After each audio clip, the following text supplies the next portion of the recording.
అన్నమయ్య జిల్లా మదనపల్లి ఫైల్స్ దగ్ధం కేసులో ప్రధాన నిందితుడిగా అనుమానిస్తున్న మాధవరెడ్డి ఇంట్లో సిఐడి అధికారులు సోదాలు నిర్వహించారు. సిఐడి డీఎస్పీ వేణుగోపాల్ ఆధ్వర్యంలో తనిఖీలు చేపట్టిన అధికారులు పలు కీలక పత్రాలు, డాక్యుమెంట్లను స్వాధీనం చేసుకున్నారు. సోదాల నేపథ్యంలో పోలీసులు భారీ బందోబస్తు ఏర్పాటు చేశారు. మరి దీనిపై మరింత సమాచారం మా స్పెషల్ కరెస్పాండెంట్ సాయి సురేష్ లైవ్లో అందిస్తారు. సాయి సురేష్, చెప్పండి. మాధవరెడ్డి ఇంట్లో సిఐడి అధికారులు సోదాలు చేస్తున్నారు. సో దీనిపై మీ దగ్గర ఉన్న సమాచారం ఏంటి?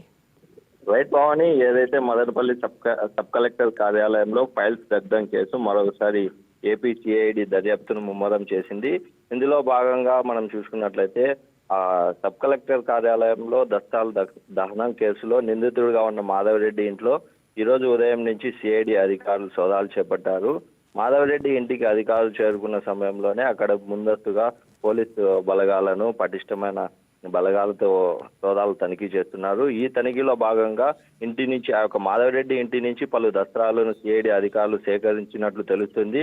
ఈ కేసుకు సంబంధించి గతంలో మనం చూసుకున్నట్లయితే ఒక మాజీ ఆర్డీఓ ఉన్నటువంటి మురళిని కూడా గత సంవత్సరం సెప్టెంబర్ మాసంలో అరెస్ట్ చేసినట్టు మనం చూసుకున్నాము. ఆ యొక్క అరెస్టుకు సంబంధించి కూడా ఆర్డీఓ మురళిని కస్టడీలోకి ప్రశ్నించిన వారికి ఎటువంటి పూర్తి స్థాయిలో ఆధారాలు దొరకలేదు. ఈ నేపథ్యంలోనే ఎవరైతే మాజీ మంత్రి పెద్దిరెడ్డి ప్రధాన నిందితుడిగా ఉన్నారు, ఈ యొక్క పెద్దిరెడ్డి అనుచరులైనటువంటి మాధవరెడ్డి ఇంట్లో కూడా ఈరోజు ఉదయం నుంచి సిఐడి దర్యాప్తు సోదాలు ముమ్మరం చేస్తుంది. పవన్ రైట్, అధికారులు పత్రాలు, సమ్ డాక్యుమెంట్స్ అయితే స్వాధీనం చేసుకున్నట్లు చెప్తున్నారు. వాటి గురించి ఏమంటారు?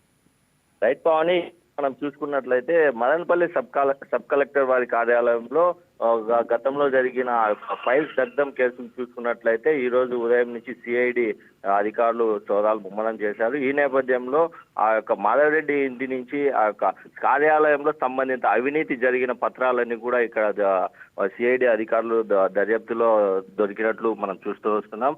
ఈ కేసులో సంబంధించి ఏ పత్రాలు లభ్యమయ్యాయి, దానికి సంబంధించి ఎన్ని డాక్యుమెంట్లు ఉన్నాయి అనేది కూడా ఇప్పటికీ ప్రస్తుతం బయటికి రాలేదు. దీనికి సంబంధించి పూర్తి స్థాయిలో విచారణ జరిగినంత ఎవరైతే ఒక డిఎస్పీ కొండయ్య నాయకులు ఉన్నారో, మరియు అదే విధంగా మాధవరెడ్డి ఎస్టేట్స్, మరియు అదేవిధంగా మాధవరెడ్డి ఇంట్లో రైస్ మిల్లో కూడా పూర్తి స్థాయిలో సిఐడి అధికారులు తనిఖీలు నిర్వహిస్తున్నారు. పూర్తి సంబంధించి సమాచారం రావాలంటే సిఐడి అధికారులు సోదాలు ముమ్మరం చేసి ఆ యొక్క సోదాలు పూర్తి అయిన తర్వాత మనకు పూర్తి విషయాలు వెలుగులోకి వచ్చే అవకాశం ఉంది. Pavan right, thank you Suresh.